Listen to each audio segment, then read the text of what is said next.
আজকে আমি ঠিক করেছি যে রাইস বানাবো আর চিলি চিকেন বানাবো লাঞ্চে।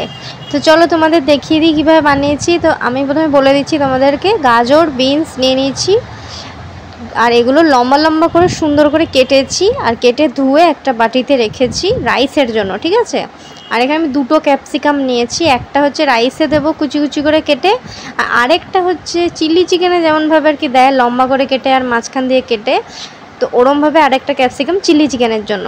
তো তারপরে আমি হচ্ছে কড়াইতে আমি ভেজে নিয়েছি আর ডিম এগ চিকেন রাইস করব, তো তাই আমি দুটো ডিম নিয়েছি এখানে, ঠিক আছে। তো দুটো ডিমটা আর কি অমলেটের মতন করে তারপরে আমি ছোটো ছোটো পিস করে কেটে দিয়েছি খুন্তি দিয়ে। আর এখানে আমি চিকেনটা একবারই ভেজে নিয়েছি, তো হাফ রেখে দিয়েছি চিলি চিকেনের জন্য চিকেন পকোড়াগুলো, আর হাফ রেখে দিয়েছি রাইসের জন্য, ঠিক আছে। আর এখানে আমি চিকেন পকোড়াও কটা রেখেছি আর কি। তো চিকেন পকোড়া খেতে তো খুব ভালোই লাগে, তোমাদেরও কি ভালো লাগে চিকেন পকোড়া খেতে?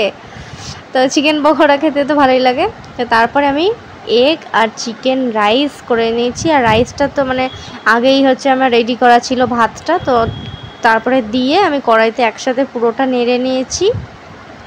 আমি একটুখানি ব্ল্যাক পেপার দিয়েছি, একটু সয়া সস দিয়েছি, একটু নুন দিয়েছি, তো এগুলো দিয়েছি সব। তো দিয়ে আমার দেখো কি সুন্দর রাইসটা হয়ে গেছে।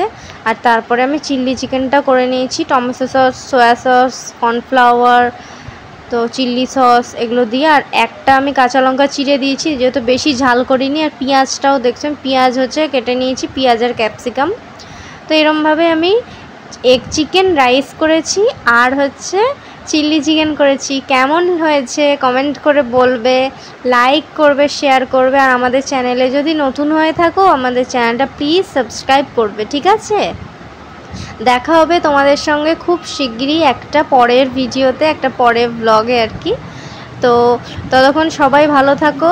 আর হ্যাঁ, তোমরা যদি রাইস আর চিলি চিকেন খেতে ভালোবাসো, মানে চিকেন আর এগ চিকেন রাইস, তো অবশ্যই কমেন্ট করে জানাও। টাটা। ততক্ষণ আমি লাঞ্চটা করে নিই, ঠিক আছে।